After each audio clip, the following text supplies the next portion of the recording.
All right, Sunday Night Football, be there or be square at whatever they call it at Mile High Stadium. In Power Field, I think that's what it is. Either way, Vikings, Broncos, not flexed out, and good, because the Vikings are 6-4. They've won 5 in a row. The Broncos are 4-5. They've won 3 in a row, and they've beaten the Chiefs and the Bills in back-to-back weeks. Josh Dobbs versus Russell Wilson. The Broncos are favored by 2.5, and I'm going first, baby. You know, I'm really concerned about this one. I'm concerned. I think that if the Vikings can't run the ball, Josh Dobbs is going to have a hard time throwing, and Russell Wilson has looked really good this year. He's kind of rediscovered the magic that we used to see. He's elusive, quick decisions, that little flip pass to Samaje Perine we saw several times on Monday night. The big challenge, I think, is this, and I made this point, I think, on Tuesday. I know I tweeted it. The Broncos had a very hard-fought, crazy-ass game go their way when it shouldn't have. Just like the Vikings in Buffalo last year, I'm blowing this horribly. Last year, week 10, the Vikings had this crazy-ass win, exhausting, unbelievable, shouldn't have won the game. And it's euphoria on the back end. And what did? They went home and got the shit kicked out of them by the Cowboys the following week. The challenge for the Broncos is to not have this letdown. And I suspect Sean Payton will be riding them all week and reminding them of what happened to the Vikings last year after that crazy week 10 win in Buffalo.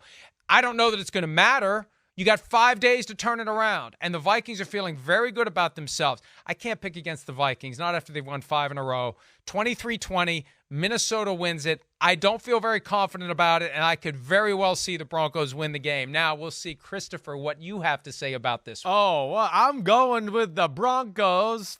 F*** your Vikings and you too, Florio. Okay, that's what I'm doing. All right, I don't believe in this fairy tale quite yet. I gotta see one more week of it.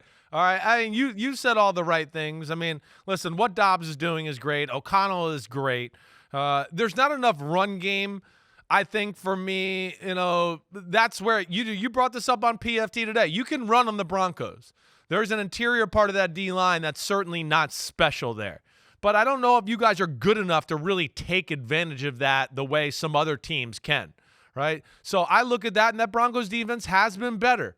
Vance Joseph, ever since that blowout down in Miami, you know, I think they've consolidated their defensive packages a little bit, gone a little more simple, and just allowing some of their young guys to fly around and play fast. It's worked for them. They haven't given up a ton of big plays against Mahomes or Josh Allen. They've been incredible that way. And like you said with Russell Wilson, you know, early in the year, it was just like kind of manage the game and don't make mistakes. Now we're getting into, not only does he understand the Sean Payton offense, and you could see more at the line of scrimmage and getting into plays and the packages, but he's starting to get into, like, not just don't screw the game up mode, let me take over the game mode. Well, I haven't seen that in a while from Russell Wilson, right? I mean, when he threw that pass the other night against the Buffalo Bills, I think I texted you. I go, that might be the best play we've seen Russell Wilson make in 2.5 years, right? It looked like the old Russell Wilson. So that's great. They can run the ball. I think they'll be able to run the ball on Minnesota. Minnesota's defense, though, is a pain in the ass. Brian Flores, all the things he does on defense. I know it's one of the top blitzing defenses in football. They got people coming from everywhere. Who's standing, who's blitzing, who's dropping, all of that. They're very good that way. But if there's one guy that I feel like can figure out how to settle that down and have a game plan to stop it, it's Sean Payton. I'm gonna go with Denver at home. Yeah, the game last week was a big one, but I think, again, I think it's going to be more of a, like, hey, we are good. Let's keep riding this wave. Let's believe in ourselves here. I'm going to take the Broncos 21-16.